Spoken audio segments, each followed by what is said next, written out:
یہ احسان برائے ثواب حضرت باقی بلّہ رحمۃ اللہ علیہ سے نسبت رکھتا ہے.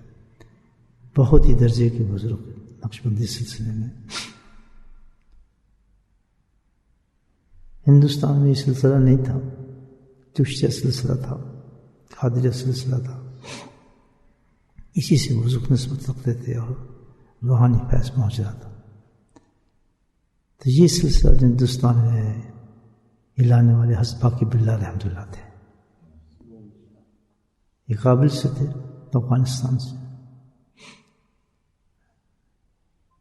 تو روحانی طور پر آپ کو اطلاع یہ دی گئی کہ ہندوستان جاؤ، وہاں پر تمہیں ایک شخص ایسا ملے گا جس سے سلسلہ پوری دنیا کے اندر نکل جائے گا. لیکن وہ ہندوستان میں ہے شخص. تو ہندوستان سو اپنے رنگ میں تھا، اپنی ایک تہذیب تھی اس کی، کیونکہ ہندو تھے وہ زیادہ، اور بت پرستی تھی، شرک تھا. وہ تو آج تک بھی ہیں.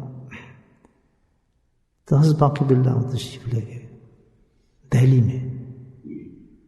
دہلی کے اندر کا مزار ہے. تو اس سے پھر وہاں ہندوستان سے سلسلہ پھیلا الحمدللہ. آپ سے بے انتہا صاحب کرامت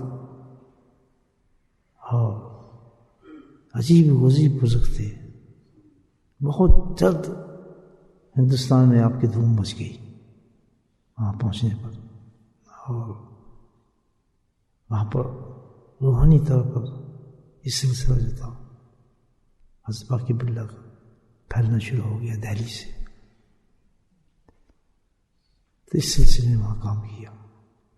تو یہ جو ختم ہے آپ کا ہے حضرت باقی بلّہ.